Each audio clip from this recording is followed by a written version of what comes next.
I'm about to be cancelled. I'm about to be cancelled for this video. I've already accepted it. I swear to God, y'all. Oh man, I don't even know where to start with this. I really don't. It's actually one of you guys' fault that I'm even making this video. First of all, welcome back to my channel. My name is Gypsy Kim, Gypsy with an I-E. I didn't even expect to turn this into a series, but it's like the drama never ends, so I can't even help it. Some of you guys brought to my attention the fact that in court, Gypsy Rose and her boo thang Nick had a series of very telling text messages that was conveying the nature of their relationship. Some of you guys really looked at it like she was manipulating and grooming Nick for a long time into becoming her assassin almost. And at the time when I was reading y'all comments, I was like, you know what? I totally forgot that there are text messages that were submitted as evidence, but I never really got a good look at the messages. Like, I knew they existed, but I only ever saw like 4 or 5 handfuls of them. Shout out to the channel Crime for Dummies. They have an hour and 30-minute long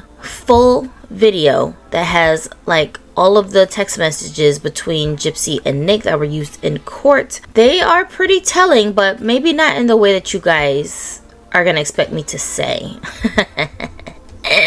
It's just so much. What I'm gonna do here is I'm gonna play some of these messages. Now granted, I have about 90 messages that I screenshotted, but there's actually way more than 90, and so I'm not gonna make your eyes bleed like mine was while I was trying to read all of them, and I'm gonna explain to you why. Okay, so this is just my reaction to these messages and just what I'm getting out of it. No disrespect to anybody, but honestly, I mean, this is just the way my Asperger's brain puts things together. So we're just gonna play them. While they're playing, I encourage you to pause, read through them. They're going in the order that they were received, but like I said, there are some messages that are skipped here because I tried to screenshot only the ones that I thought was relevant to showcase their relationship with each other, the dynamic of the relationship, the lead up to the actual killing of Deedee Blanchard. I don't even know where to start because firstly of all, I'm noticing there's a lot of BDSM centered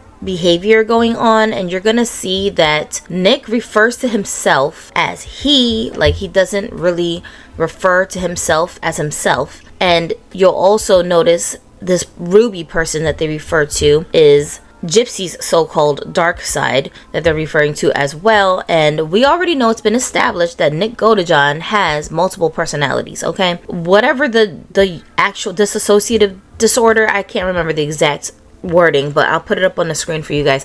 He does have a diagnosis of a mental health issue where he thinks he's got split personalities or does have split personalities. That's just one of the many things that he's suffering from mentally, okay? If you're not familiar with this situation, Nick Godejohn also has autism spectrum disorder. So autism is the kind of disorder where you are extremely challenged socially, and it can present in many different forms in people. So somebody might be really good at what we call masking, and that just means that they kind of blend in with society for the most part. You can't tell that they're having any struggles because they're good at acting for short periods of time. When they're around other people, they just mimic the behaviors of other people around them and then kind of slide under the radar. And a lot of females with autism have this ability to mask. Not all of us, but a good handful of us, especially if you're diagnosed later in life and you don't even know that you have autism, but you know you're a little bit off. I think just females in general, even without autism, are really good at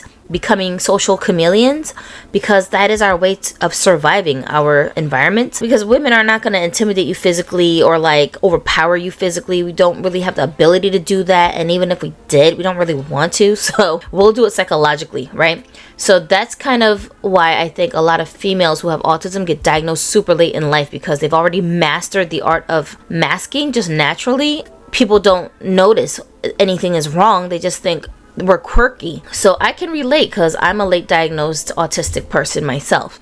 But for males, not so much. Sometimes it's harder for them to mask unless they're extremely highly intelligent. In Nick's case, his IQ is very low. So to me, I didn't see that a lot of his behaviors would be categorized as masking behaviors. I think it's very obvious that he's autistic, but that's just my personal opinion, just because I've studied autism for a while now and I'm familiar with the traits and how to recognize it quickly. Nonetheless, I do see also why people are saying that Gypsy seems like she's manipulating Nick, because Gypsy is smarter than Nick, okay? Her IQ is much higher. You can tell when she's talking during interviews. She's very articulate. She's very smart, even though she didn't really have a formal education because her mother was keeping her home, claiming she was homeschooling her.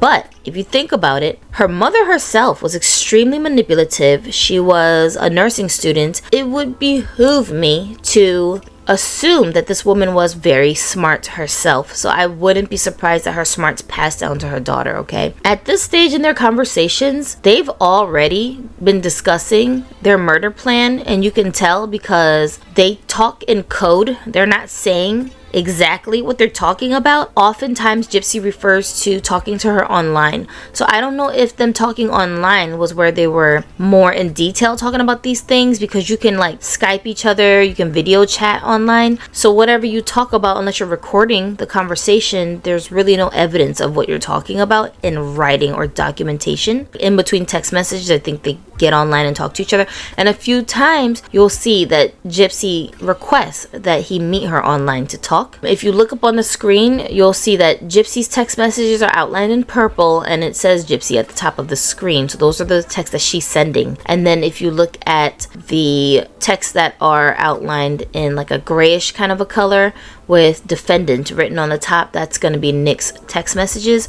I'm just pointing that out because if some of you guys have not been socializing on these rinky-dink phones that people were using before smartphones was popular, then it might be a little confusing looking at these crazy looking screens. Like, even my eyes are just so used to looking at smartphones and HD things that looking at these messages was so painstaking. Oh my gosh, I thought my mind was gonna explode. What I have here, if I wasn't talking, is only 7 minutes worth of footage, but when I was watching the actual full YouTube video to look for these messages, Jesus Christ, oh my god, my eyes were just bleeding, you guys. Yeah, it's just a couple of poignant things though I do want to point out when we get to those messages. I just see a lot of parts where Nick will talk about himself in this third person.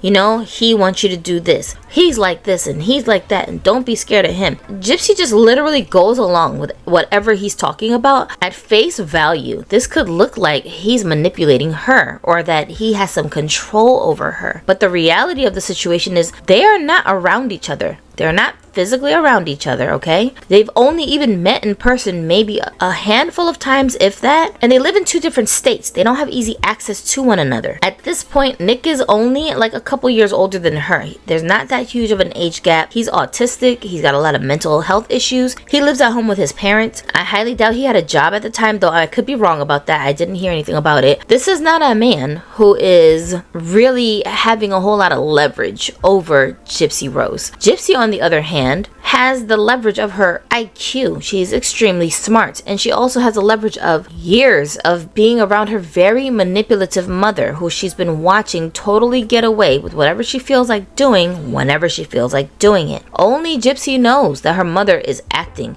Even though she has some knowledge of her mother's acting, she doesn't know the extent of it even, right? So I think she just picked up by osmosis, not on purpose, these traits. Like she said in the View interview, when her mother would make demands of her, she knew to just comply and be submissive, because if she didn't, then her mother would get angry and then she would punish her in some way. So she knows that just going along with what someone else wants you to do, or just saying what they want you to say, can be a way for you to get what you want from that person. And we're gonna see this in play later in this conversation. I'll point that out to you when we get to that part. Like here, she says, can we please talk online? Please, we're going to be living together soon. Shouldn't we at least try and make this work? So she's requesting that he go to whatever platforms they're using to talk to each other online. You're free, sweetie. You don't have a a bitch of a girl. Like, she's using words like sweetie, darling, dear, talking in a very affectionate manner, even though she's saying something negative because she doesn't like something that he said to her, and she's trying to change his mind about something. So she's wording things in such a way to almost guilt trip him into listening to her. Now, I do also see these very dramatic points where Nick seems like he's threatening to off himself. I'm not exactly sure why he's doing that. Again, he's mentally very unstable, so I shouldn't be surprised that he's having these drastic reactions to things, but it's not to the point where I think Gypsy is actually afraid of him. And I'm making this point to say, because also you'll see in these messages how it negates her claims that she was being forced into doing something sexual with Nick after this murder occurred, and also during the hotel stay. She makes such a point of denying that it was consensual. You can see in these messages that it's very unlikely that that is what happened. She's enticing him with promises of sexual favors and activities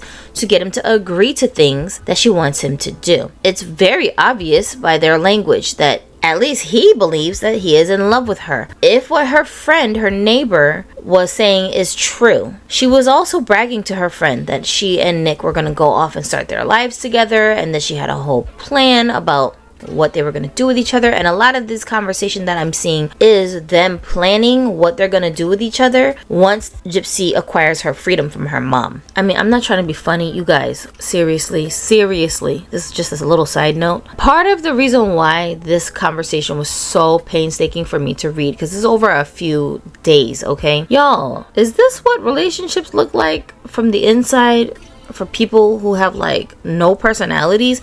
It's just, I've never seen anything like this. They're not talking about nothing. Like, there's nothing going on in their lives. There's nothing interesting happening. The most interesting and dramatic parts of their conversations are talking about their plans to get away from her mom. Like, and even that, it's like, it's very mundane. It's just like, yeah, then we're gonna go live together. We're gonna get an apartment together. Yeah, you're gonna ride a bus and come here. Cool. All right. Maybe I'll be pregnant. Like, it's just so boring. Like, what are y'all talking about? Like, they're not talking about what happened in their day. They're not, I mean, I understand that these guys had almost no lives, but you know when people say get a life, I really never understood what that meant. I thought that was just something people say to each other to be mean, just to be insulting, you know? Some people really don't have lives. Like, is this why people hang out online and troll other people all day long? Oh my gosh. Like, y'all really gotta go get a life. I ain't talking to Gypsy and Nick. I'm talking to these people who like to be toxic online. The wokety wokes. The people that just chase you down online to argue with you about their views, about whatever. Like, it's just like, y'all really don't have a life outside of this. This is crazy. I cannot. It was just so boring. It was so boring, guys. It was so boring. If I just put this stuff up here and there was no talking, like, y'all would fall asleep looking at this. Even if I was just reading it out loud, you would fall asleep listening to me read their messages out loud. This is straight up ASMR because it's just so boring. What is y'all talking about? Nothing. I can't imagine being in a relationship this dull and just every day you're just talking about the same thing over and over and over again. And I'm not talking about their conspiracy to murder Deedee Blanchard. Like I said, that was like the most exciting thing they were talking about, and even that they didn't go into that much detail here, so they just had to like know what the other one was referring to. But everything other than that didn't have anything to do with Gypsy's mother was just so painstakingly boring. Even their sexual conversations, like when you overhear somebody's raunchy talk, or like you looking at people's sexting messages, you know, if they're good messages, if they're juicy messages, it'll get you a little riled up. You'll be like, oh, okay, somebody's a naughty one over here. Okay. No, it was none of that. It felt like to me like I was eavesdropping on a conversation between middle school kids who have no clue how sex works, who have no idea how relationships work, no idea what romance is. They just watch a lot of TV, read a lot of romance novels, and they're just going off of like speculation and trying to sound sexy. They're like trying to sound enticing, but you're trying way too hard. It was just unbelievable. And I'm just like, there's no way. This is not a real relationship. What is going on up in here? Is it just me? Is it just me? I'm gonna link the full video in the description box. You do not have to take my word for it. Go over there and read every single one of the messages for yourself, and you tell me if you made it through the whole hour and a half without falling asleep. Like, I had to like wake myself up a couple of times and rewind because I was just like, what am I looking at? Gee whiz, Liz, if my relationship was this boring, I don't know, maybe I would start considering doing something crazy to bring some spice to my life too. I'm just saying, I play too much, but I'm just saying, like, y'all, don't take me serious, please. My attention span, I already have the attention span of a cooked radish, so I ain't working with much to begin with, but god diggity. Gypsy, you gotta do better than this. I hope you're doing better than this with the current one, Gypsy, because this is not it. Good lord, what was I talking about? Oh, I already lost my train of thought, you guys. See, that's what I'm saying. I didn't mean for this to be a whole video. Like, I was really supposed to be bringing you guys a part 2 to my controversies video, which I still am. I didn't forget about it. I have so much going on in that video, and I had to add more stuff to that video because I read the comments and I was like, oh my gosh, like, there's so much stuff here that's more controversial than just the stuff that I was already seeing. I can't not add this stuff, so I have to add all of that stuff in too. So give me a little bit more time because we have so much stuff to talk about. The reason why I had to do this though was to really pick at this notion that she was manipulating and grooming Nick to do this deed, because this makes all the difference. How much influence did Gypsy truly have on Nick's decision making? Because a lot of people will talk as if Nick just got the bright idea to off her mother one day, and then he like forced her his way into the house and did whatever he did, and then she just had to deal with the aftermath and she got wrapped up in it. Bruh, it's people that have actually had that experience that really do know what that's like, and some people have ended up as an accessory or a member of the conspiracy and ended up doing jail time, whereas some other people really just got, you know, let off easy because they honestly didn't know. They really didn't know that their boyfriend was gonna come through and get rid of the husband. They really didn't know. So it just, you know, it depends on your intent. All of that really makes a difference. As far as advocacy is concerned, when you take a closer look at these messages, this is just my personal opinion, I really do feel like it's very unfair that Gypsy is walking free today while Nick is not.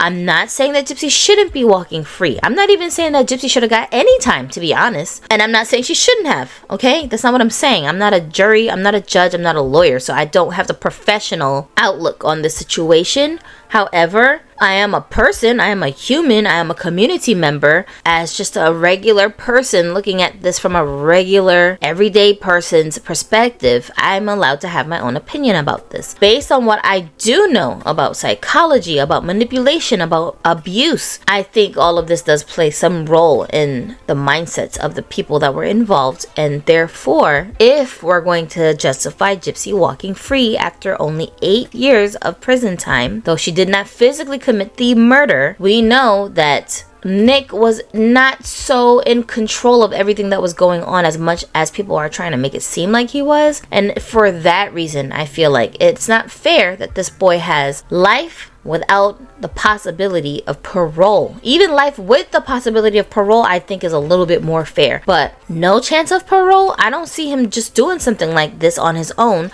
without totally being coerced, okay? So Gypsy is clearly stating that she's gonna get him money so that he can get himself out to where she's at. We also see her talking about him going to a hotel. We see her talking about his mother having her contact information, trying to check up on him, because obviously he's traveling between states on his own. He's autistic, and it's probably like the farthest he's traveled by himself. Whatever cover story he gave his mom, which he alludes to here, telling her, please just go along with the story I told my parents. He clearly wanted his mother to feel like she could trust him and to not be worried about him. So I think that's why she had access to Gypsy's contact, so that she could get in touch with her, you know, make sure that Nick was okay. This also makes me wonder just how much Gypsy was able to conceal things from her mom, because how are you able to communicate with Nick's mom when you're living in the house with this tyrant who's watching your every move? I mean, it's just something you have to think about. It's just something you got to consider. Her mom couldn't have been asleep all day. I mean, as far as I'm concerned, nobody has mentioned yet that this woman was a drug addict, an alcoholic.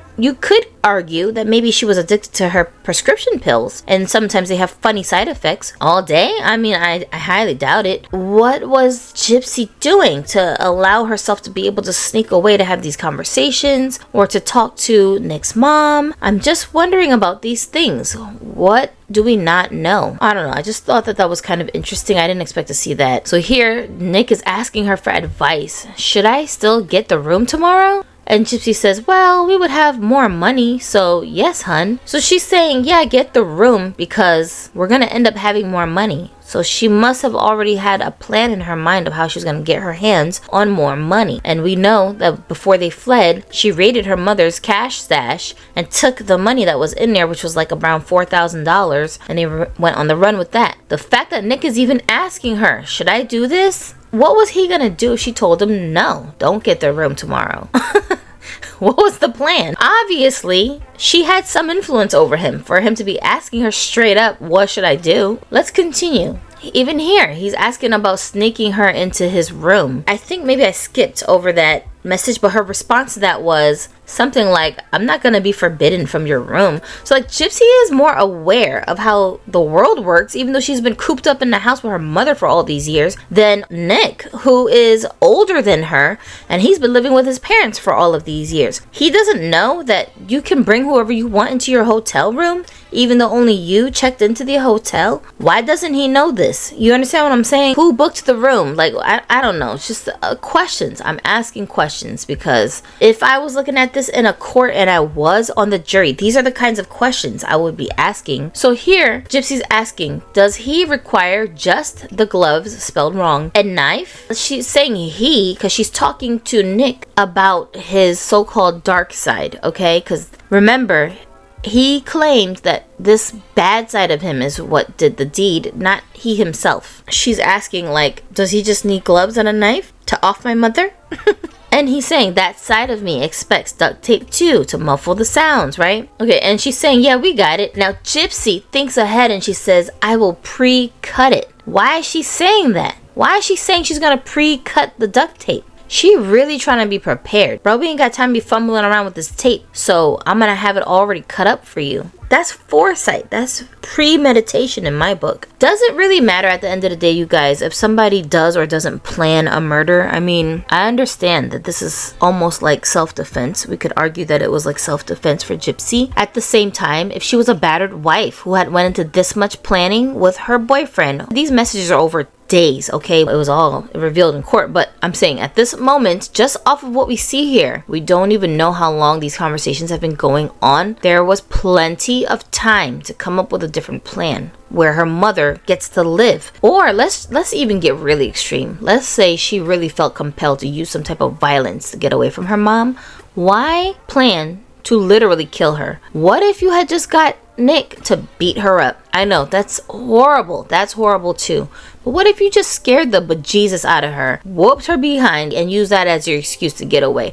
I mean, that sounds ridiculous even as I'm saying it out loud. As dumb as that sounds, she still would have been alive at the end of that ridiculous plan, and they still probably would have got jail time if they had got caught, which they probably would have, but nobody would be dead. You understand what I'm saying? There would be no man sitting in jail for the rest of his life with no parole. I highly doubt conspiring to whoop her mother's behind with her boyfriend would have got her 8 or 10 years in prison. She maybe would have been home within a year even for just some assault charges, honestly, and you just would have had bad blood with your mother, but y'all could have just moved on with your lives and carried on, and all of this abuse still would have came out in the courts, and her mother would have been labeled a child abuser. Maybe she would have got some mental health help at that stage that was imposed on her through the courts. Who knows how these things could have ended up turning out, even if you had just brought this crime down just a few notches. Nobody thought about this? No? Okay. I'm concerned that you're saying that you would pre-cut this tape. I know this sounds like I'm totally nitpicking you guys, and honestly, I have been Team Gypsy from the beginning of hearing about this case. And I still am Team Gypsy in the sense of the child version of Gypsy. She did not deserve a minute of the abuse that she was going through with her mother, and I totally understand why she was so angry and why she felt so hopeless. I've been there myself. I told you guys in my initial coverage of her case, I really contemplated doing almost the same thing to my own mother because her boyfriend was molesting me and my sister when we were preteens. She was totally just acting like it wasn't even happening. She was completely turning a blind eye, and not just turning a blind eye. No. She was denying that it was happening and blaming me and my sister for somehow inappropriately presenting ourselves to him to entice him to look at us in a sexual manner. Who does that? Who does that to their child? Like, what are you talking about? Nobody's thinking about boys. I'm trying to get through school, lady. Like, we live in poverty, woman. I'm trying to eat my next meal. You think I'm worried about attention from some old man that you're dating? Like, stop it. You're doing too much. But my mom is not all there mentally, so whatever. I've been in that situation. I've even discussed it with my sister one time, just one day. We were in tears, had it up to here, and I was like, girl, we gonna have to do something. How are we gonna get out of this situation? Nobody's gonna believe us. We had already tried to like tell the police what was going on. They laughed at us after they spoke to him for 5 minutes. This man was extremely charming, very highly intelligent person. Just nobody believed us. We didn't know what to do, and we had already been traumatized by spending a year in foster care for reasons unknown to us at the time. We didn't even know why we ended up in foster care. So we already had a lot of separation anxiety from our mother. It was just a lot going on that at that age I really had no idea how to cope. But again, I was a child. I was 13 or 12. I didn't know what I was doing. There was no internet back when I was a kid. I didn't know what my options were. And even in that situation, after discussing this with my sister and promising her, you don't have to take any of the blame. I'll take all the blame if we're caught. You just play dumb and act like you didn't even know what was going on. Because I didn't know. That's how much I was trying to protect her, you know? She's younger than me. But still, I had the foresight to know, like once I said it out loud and got it off of my chest, I just knew this is not a good idea. It's too many question marks. It's too many ifs. It's too many ways that this could not gain me the result I'm looking for, which is just a normal life. I just want to live a normal childhood. What in the world, right? Even with all of that trauma, I knew that there was more to the situation than what I was seeing at the time. So I was patient, and eventually things, rearranged themselves in our lives, and someone did believe us and was able to help us remove ourselves from that situation. But Gypsy, like, you're going too far. You're legally an adult. Whether or not she believed that she was or not is not my concern. She was much older than 13 at this point, for sure. She knew that she was older than 13, even if she didn't know what her actual age was. If you're planning to run away with a boyfriend, get married, have kids, you're talking about sex and all of that stuff, you're mature enough mentally to understand that killing someone is very wrong. And like, how did you think you were going to get away with this? I don't understand her logic here. Pre-cutting the tape, that really scares me that she suggested that. Y'all, we really got to look at all of these little details before we jump to conclusions. This part I included just because I thought it was funny. She says, okay, well, we have black bondage tape and Minnie Mouse duct tape. You would think his dark side would go for the black tape because that sounds more badass. No, he said, give me the Minnie Mouse duct tape. What? Oh man, it's not funny what he does with it. I'm just saying it's funny that he said he wanted the This is how immature this man's mind is, y'all. Come on. Like, it's just so obvious to me. Oh gosh, I just cannot. He thinks this is a game. Like, what in the world? This part also, where he asks her, how does Ruby feel about it? Ruby is what they're calling Gypsy's so-called dark side. Okay, we don't even know if this exists. She has no mental health issues, so she's just, this is what I mean.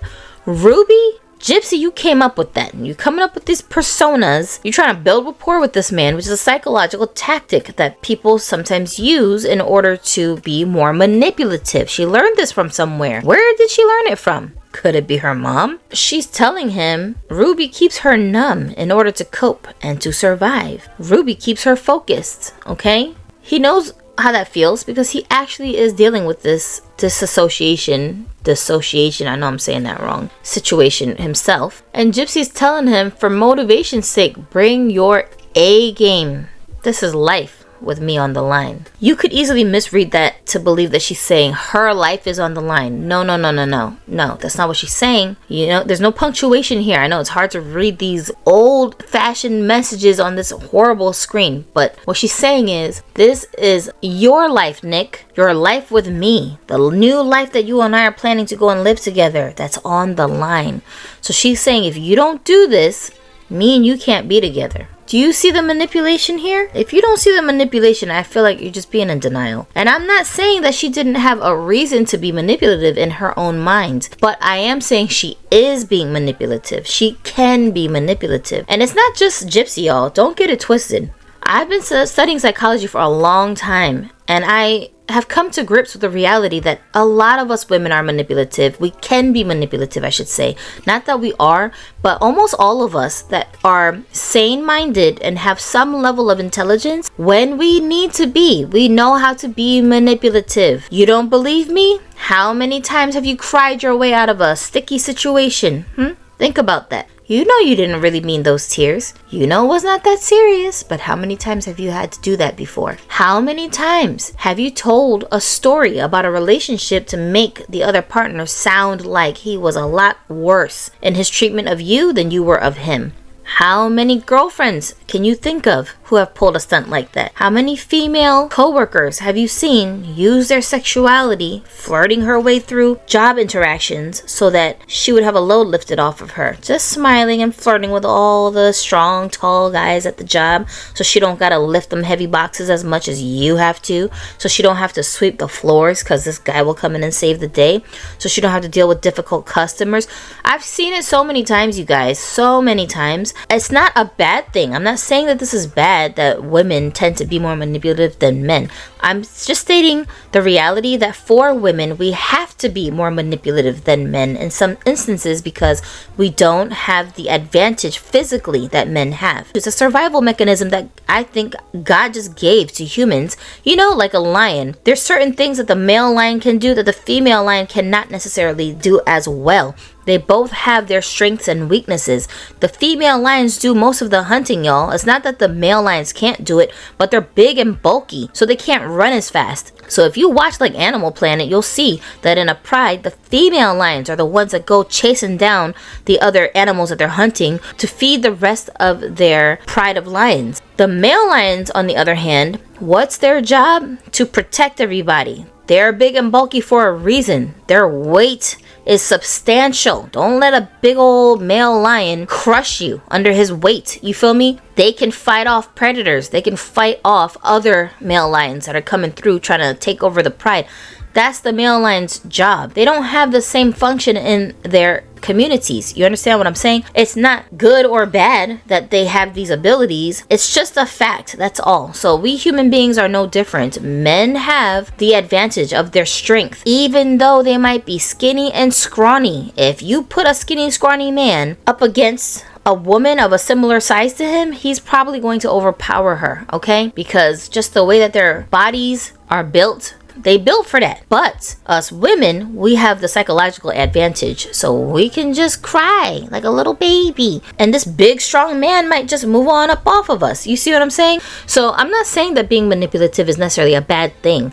We need our ability to manipulate sometimes to protect ourselves. But in this situation, if you're using it to take advantage of other people, you know, now you have to reevaluate some of your decisions. Yeah, so this is just all stuff that I'm thinking about while I'm looking over these messages. I started off very Team Gypsy when it comes to this case because when you only look at it from the standpoint of her being an abused child, you can see why she would have maybe felt very trapped. But at the same time, it's like, when this is happening, you are not a child. You are a reasoning adult, regardless of how you're presenting yourself. She knew enough to lie to those police officers when she was in her interrogation, when she first got caught. She knew enough to cry and play dumb and say, oh, I didn't know what happened to my mom. I didn't do anything to her. And she also at some point tried to put all of the blame on Nick and try to act like Nick did it. I didn't have nothing to do with it. I don't know what came over him. This is stuff we have to consider, I really feel like. Alright, so now we're getting to the part where she's saying that she left the gloves outside the front door and the screen door is squeaky, so try to open it just enough to get in and close it gently. This is like very specific instructions. Step by step, she's walking him through what he needs to do. I'll hand him the knife and the duct tape inside. It's very well thought out. This all has been planned meticulously, at least in her mind. And the last time I checked, when you look at a murder case, like I said, I'm comparing this to a battered woman's case, okay? If a woman had spent this much time, step by step, walking this man into getting rid of her husband for her, regardless of whether or not he actually was abusive. Let's say he was extremely abusive, and it can be proven and documented and everybody knew, right? If she had went through this level of meticulous planning, I guarantee you she would still be sitting in jail for the rest of her life. Of course, everyone would be sympathizing for her. Of course, people would say, well, we understand what led you to this. But still, people would say, this is not the way to solve this problem. You could have found another way. You went too far with this planning stage, ma'am. You could have stopped it at any point. And you're giving the man instructions, and this man is slower than you. We're gonna have to be looking at you sideways on this case. You understand what I'm saying? I don't see this as much different with Gypsy because she was kind of doing a very similar thing in my view. And just as a critical thinking person, if you're showing me evidence that is negating my emotions, okay? My emotions aren't real. People think that their emotions are real and they make decisions based on them, just like she's doing here. They're not. Your emotions are fleeting. One moment you could be angry at somebody and the next moment feel like you worship them. It is what it is. That's how emotions are, okay? They're dangerous if you pay too much attention to your emotions in the decision-making process. Feel the emotion, right? You know, go through the process, but don't act on your emotions. You guys ever hear in the Bible, it says, in your anger, do not sin. There's a reason why it says that. Anger is an emotion. Don't do something crazy because you're mad right now, because you're gonna regret it later. And if you don't believe in the biblical version of that, Muslims, you know what I'm talking about. There is a teaching in the Islamic community where it says that someone asked the Prophet, what should I do if I get angry? Like, how should I react? And he said, don't get angry. And the person said, okay, but what if I do get angry? And he just keeps saying back to him, don't get angry. Almost to the point where it's annoying the guy, right? Like, a person might get angry hearing someone keep telling you, don't get angry, don't get angry, don't get angry. That's how important it is for us to curb our emotions, especially negative emotions. You know, I heard Detective Joe Kenda from Homicide Hunter. It's like one of my favorite shows, you guys. I heard him say, the most dangerous thing about human beings is our emotions, because your emotions will make you believe that you are justified in killing someone for what everybody else thinks is no reason at all, but for what you think is the only reason to kill. That is so terrifying. So terrifying. And that man has been a detective for like 23 years or something. He's seen it all. Really scary. This is what I'm seeing here playing out just in these messages alone. It's just mind-boggling. I don't know. Maybe I'm just too psychologically like breaking all of this down, but I feel like it's just so obvious. I'm not saying don't factor in any emotion, but you can't base all of your judgments on your emotions. You gotta base it on data as well. The facts are telling us something very glaring here. This is crazy. All right, let's continue. So this part here where she's asking if his mom cares about her going back to stay with him at his house. And he said, dear, I was open to her about that a long time ago. So he's saying that he's been discussing with his mom since a long while ago that he wants to, you know, have his girlfriend or whatever and like go be an adult. Mom is letting me make life decisions by myself with you. She trusts me. She just doesn't know the full dear. This is, oh, man, this is heartbreaking to see. Oh my gosh. Can you imagine being his mom and thinking that you're being a good mother by letting your autistic son with all these psychological issues, who's claiming that he's found a girl who loves him for the way that he is. I don't gotta change. I don't gotta do nothing different. She just loves me the way that I am, mother. I swear this is real. He's only in his early 20s and all of your worries for him is fading away. You're like, yes, this girl's gonna take care of him. She's gonna treat my son right. She's seems to love him. Maybe he told her she was in like a bad abusive situation. So, okay, well, my son's gonna protect her and she's gonna be happy with him and I'm just so proud of him. Yeah, you wanna go off and live this life with this girl where she feels indebted to him and she wants to make a life with him. That is a risk that I think any mother who cares about her son's well-being, knowing full well I can't take care of this boy for the rest of his life, she would be open to that, right? So her saying that she trusts him and she wants him to go and make his own life decisions, I totally understand what that's like. I myself have autism, but so does my son. My son is 18 years old now. He literally just got his driver's license like yesterday from the time I'm recording this. He's had a job, a little part-time job for over a year now. He's very high functioning. Thankfully, he blends in very easily in social situations, but he still has his autistic quirks and trials that the average person maybe wouldn't understand unless they knew that he has autism. So he still has to cope with that and figure out ways to mask that stuff so that he can just get through daily interactions with people outside of this household. This is a concern that I've had for my own son. How's he gonna navigate the world by himself? Because no one's gonna pity him just because he's got autism. He's a boy. At the end of the day, these men have to grow up and become men and be able to lead households one day, have their own children, have a wife, have, a career. I can't take care of my son for the rest of his life. I can barely take care of myself sometimes, If I didn't have my husband here, I don't know what I would do. I can understand that she would be trying to be open and just let her son fly free, of course, with some training and some help, but she doesn't know the full story like he's saying. Just heartbreaking. Free Nick Godejohn, y'all. Hashtag free Nick Godejohn. Let him go back to his parents. Oh my lord. I hope they learned their lesson from all of this. You cannot trust your children with just any old body, man. So here they're just talking about the logistics of how they're gonna get into the house and all of this stuff. And then what is this? Why she suddenly start talking about sexual things? I don't understand why she went there. It's just random. And again, I skipped some text messages because they got really raunchy. They got pretty explicit. I don't understand. Why are you doing that? What? She talking about shaving her legs? What are you why? What? Why are you talking about that in a situation like this? Your fingernail polish? Who cares? You know what I'm saying? I just want a slow grind. We can dance all night. Why are you talking about being in your 90s? Why are you talking about makeup? I'm just confused. What is this? This is ridiculous. Oh my gosh. Look, she's saying to him, I'll wear you out. Don't forget, you gotta deal with my evil side first before we have our fun. He might wear you out. This is him responding back to her. This is the sexting. This is what I'm talking about. What the hell is going on in this relationship? Who is manipulating who? For real, for reals. You know what I'm saying? Why did she randomly just bring up sex? I don't understand. Oh my lord. This all very much looks like, let me just throw in for good measure, just a reminder of your reward after you do this. Hee hee hee. Yeah, stay focused. That's what I'm seeing here. Ah, goodness gracious. This guy, he thinks in a very primitive way. So it's I don't think he even realized what was going on. I think even after all of this, maybe even to this day, he don't want to believe that Gypsy had any influence over him like that. Because that's another thing too about people that have sometimes a little bit more severe autism. They really don't want to believe that their autism is affecting them and that they're not like everyone else. I'm not going to use the word normal here because what the hell even is normal? But they know that other people behave differently than they do and think differently than they do, but they don't want to believe that there is a difference between themselves and what everyone else is doing.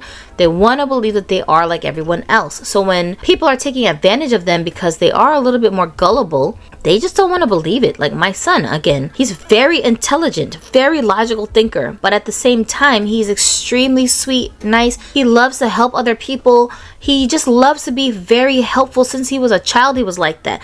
If I told my son, take out the garbage, when he was 6, if I told him, go take out the garbage, wash the dishes, sweep the floors, and fold up all the laundry, he wouldn't even argue with me. Like another 6-year-old, like my daughter, who doesn't have autism, they would be looking at me sideways like, you want me to do what now? That's a lot of chores. You want me to do all of that at one time? Why? Like, you gonna question me? My son never, he wouldn't question me. To this day, he doesn't do that.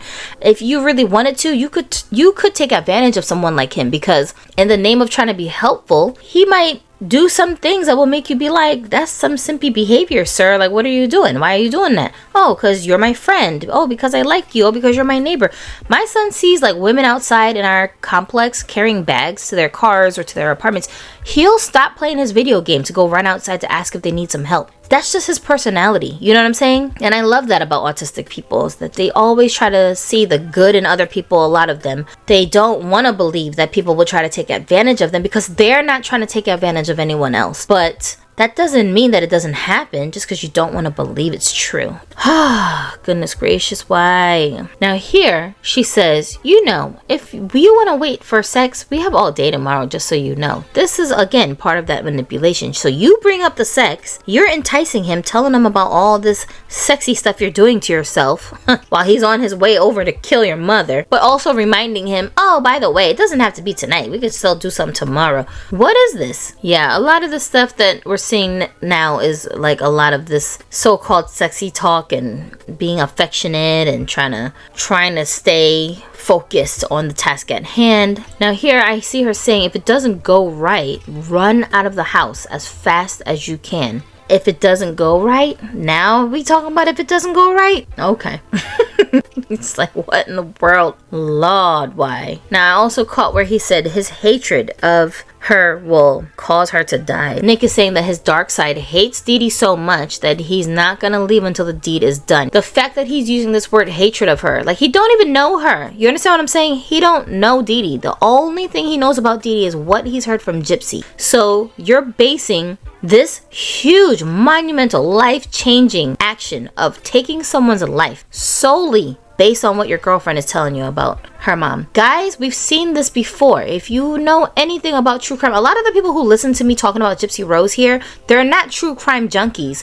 They're just people who are immersed in the story because it's all over the news. So they're just being nosy, trying to get the tea. And that's what brings them over to these kinds of videos. They'll watch all the Gypsy Rose videos that they can get their hands on just so that they are aware of what's going on in pop culture because she's like some celebrity right now. But those of us who are more into true crime, we have seen this before plenty of times where the assassin, if you want to call it that, literally is just going off of what this so-called victim is telling them about their abusive dad, abusive mom, abusive someone, and really they just trying to get to the life insurance. Really, they're just trying to not give up custody of the kids. Really, they're just jealous because someone moved on with their life and found a new lover. We all know that cases like this exist. It's very common, and these are not people who are necessarily autistic that are falling, just regular Joes with their emotional decision making, just falling for this stuff. Maybe this person himself had a mom who was abused and he's traumatized and he's like, oh no, I ain't gonna let my girlfriend go through this. So he thinks he needs to come in and be her savior. Maybe he himself was abused as a child and he can relate. Maybe he's got kids and he wouldn't want nobody doing that to his kids. She'll manipulate his emotions and make him believe that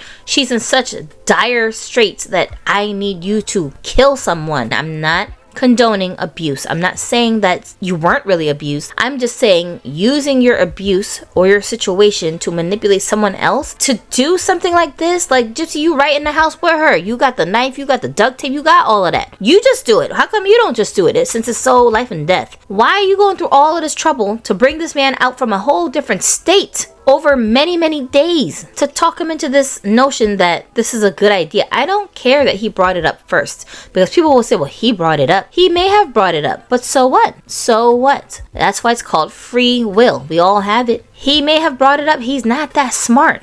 You see what I'm saying? Maybe he watched one too many movies and he thought, oh, this could be a viable option, because he's not really using logic in his decision making. You are the more competent person on site, ma'am. You're smarter than him. You should know to just laugh it off. I want to start a life with you. I don't want to see you get in trouble. You see what I'm saying? Like, do you really care about this boy, or are you just using him? It's just so weird. We're almost done. Once you're inside the house, we stay silent, not even a whisper, until after I open the bathroom door. She's very meticulous about these instructions that she's giving to him, and he don't argue with her. He's like, okay. I just want to say this. Thank you. You're my hero, and I will never leave you. I'm staying with you for eternity. Well, we all know that didn't end up happening. Good Lord. You're the most important person to me, sweetie. You are like me. Fight for what you want and need. Really, Gypsy? Are you really fighting for what you want and need? But just listen and obey my evil side, and you will calm him down within time. Okay, so here she's talking about how like she's having a hard time walking, I guess, but we all know it wasn't nothing wrong with her legs. She could walk just fine. The next day when they're off at the hotel and the bus station, like there's footage of her walking around just fine. Ain't nothing wrong with her legs. Good Lord. And here we go again, start talking about sexual things. This is not the time, woman. She's drifting off to sleep. Is there anything you need to know? So now she's like priming him. Okay, get ready. All this. Oh, you must obey him without question. To me, this is fantasy talk. There's nothing about Nick Godejohn that is aggressive or controlling. Even this, how he's working. You must obey him, dear. What kind of abusive... Any of you guys who have been in an abusive relationship knows that a true predator, they don't talk to you like this. You're all kind of bitches and H words. You are not nobody's dear, darling, sweetheart. They do not talk to you like that. This is a joke. This, come on. It's a straight up fantasy world that he's living in. Y'all need to stop. I'm so happy that my viewers left the comments about these text messages. Thank you for doing that, because I needed to really look at this and evaluate all of this to get a better idea, a scope of what's going on with her case. And I mean, this really changes a lot of things as far as my perspective. Again, I still sympathize with Gypsy. I still want for Gypsy to have a successful life now that she's out here, you know, unless she does something to violate her parole, which I hope she don't. We don't need more criminals just walking around on the streets threatening people, and I don't want to see anything bad happen to her husband or anyone else in her family because of her emotions flaring up and making her feel like she's threatened again. So in my heart of hearts, I do want for things to be easier for her. I want for her to have a successful life. I want her to have learned her lesson. What in the world is happening? What is this? Like, read this. Will he allow me to wet his ... I ain't even about to read the rest of this out loud because it's just gross. But why are we talking about this while we're trying to get through a murder scene here? Like, what?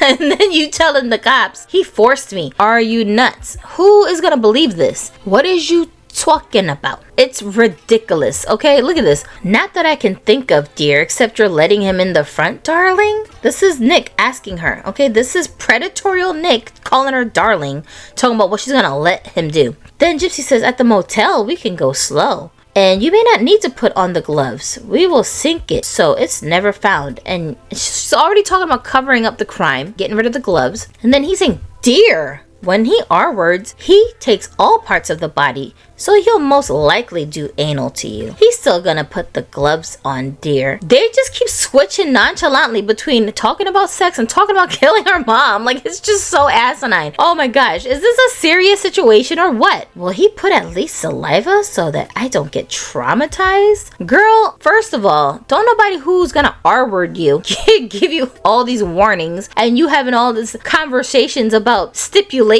That's not how that works. Like, stop. I know I mentioned this in a previous video. I hate it when people will use the Me Too movement as their excuse to villainize any and every man walking around who's just being a normal man because he's attracted to a woman or because he gave you a compliment. And it's real victims out here who were violated. Ain't nobody giving us choices. Oh, would you like it like this or would you like it like that? There is no choice. What are you talking about? They're just taking over the situation. That's why it's called violating you. What is all of this? This sounds like consent to me. That's how it sounds. What is you talking about? You think this guy's gonna do something violating like this to you and you just inviting him into your house willy-nilly? Like, stop lying so much. Man, I'm getting upset. I didn't mean to get like this. Let me calm down.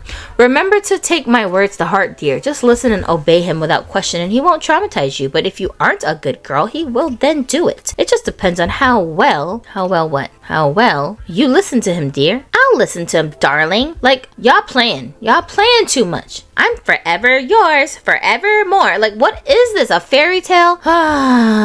Should I call the cab, dear? Oh my gosh. Yeah, call the cab. Like, you giving this man a lot of instructions while acting like he's got some type of power over you. This is an act. What are you talking about? Goodness, I tell you, that show, The Act, there's a double entendre there somewhere.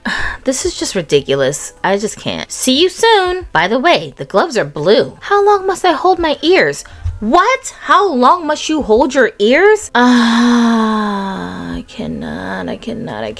Y'all, that's all I got for the screenshots, okay? And then we already know what happens next. Now, when you add this context into what happens and then what she claims happened afterwards during the interrogation, if you're a sane person with critical thinking ability, okay, and you're not making decisions in life based solely on your emotions, this is an eye-opener. This will make you look at the situation very, very differently. This video is now making me totally reevaluate my part 2 controversies video, like I said, because there's so much I have to go back and revise on the points that I was making in that video. Like, it's just too much. Wow. So this is just my reaction, you guys. I'm just a lady on the internet with my background and my knowledge and my life experiences that I am imposing into my own biases as I'm looking at the situation. None of this is based on any professional knowledge of literally anything. I'm not a law or medical professional in even the slightest sense of the word, but I have common sense and I have an IQ of 139. I can't imagine God gave me this IQ and it's just going to waste. What is going on in America, y'all? Like, please make sense of it. All the people that I have seen online flipping out, talking about leave her alone, leave her alone, leave her alone. Y'all, if you've seen this and you still shouting leave her alone, something wrong. Something is wrong with this picture, and we can't have these kinds of things not being addressed, because these people are part of our society. Our children are going to school with these people. They're going to work around these people. You're shopping in the malls with these people. They're your next door neighbors. Some of them are your friends. Some of them go to your church. Speaking of church, ooh, I can't wait till I do this story. Oh my gosh, you guys, I have such a good story for you guys coming up soon. Good Lord, just stick around. This is what I like to do over here. We're not just talking about these cases. We're really breaking down and analyzing the psyche of the people that are involved in these kinds of situations, because if we understand what makes a person tick, why they're moving the way that they move, some of the stuff I think can be preventable, because you'll see the red flags early on. And no, I may not be able to stop it, but I know I can avoid being associated with somebody like this. If you have a child who intellectually is a little bit behind and they have friends like this, you need to pay attention. You need to pay attention, because Nick Godejohn could be your son, your daughter. You just never know. So this is why I'm making this video. It's not to shame anyone. It's not to shame Nick or Gypsy. They're just human beings like us too, that are trying to figure out how to live their lives. And I wish both of them the best. I wish both of them blessings. I wish both of them repaired psychologies. I really do, because it would be just such a shame if they didn't heal after all of this nonsense. But the most important thing is that all of the rest of us who are looking at these mistakes that they've made can learn something from this and take away something from this. You know, I mean, I'm sorry I got a little bit riled up while I was talking about this. I really didn't mean to, but I mean, goodness gracious. Good Lord. Oh, Lord. Luckily in this situation, ain't nobody missing Deedee Blanchard, because just the atrocious things that she thought she was going to get away with doing to her child. Nobody's missing her. But can you imagine if it was somebody who was less evil than her mom that this had happened to? What a tragedy. What a tragedy. Nonetheless, all right, don't take anything I'm saying too much to heart, you guys. Again, just my own personal opinions. I thank everybody who's in the comment section leaving their thoughts. I just want to remind you guys, this is a safe space for not only me but everyone else to come and share their thoughts and opinions. Please don't be calling each other names. Don't insult people directly, you know, because we don't know each other. We're all a bunch of strangers just having these open discussions here about a bunch of other strangers. You don't know what mental state someone's in when you say certain things to them, even online. So please be careful how you're talking to people online, but don't be afraid to leave your honest opinions. If you totally disagree with everything I'm saying, I mean, honestly, let me know. I want to hear your thoughts, because this video came about from someone disagreeing with some of the things that I was saying in my initial reactions to her case and covering her case itself. And if you guys hadn't pointed this out, I would not even be sitting here talking about this stuff and having this change of heart that I'm having as well. So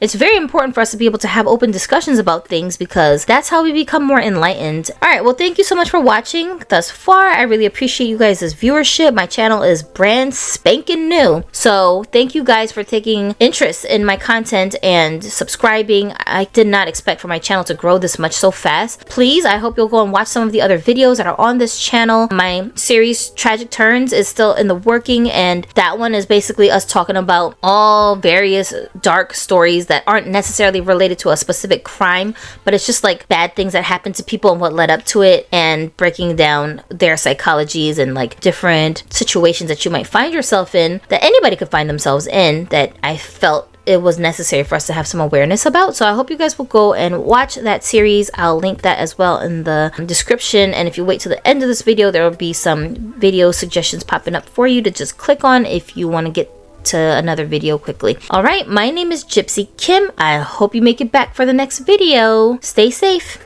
Ciao.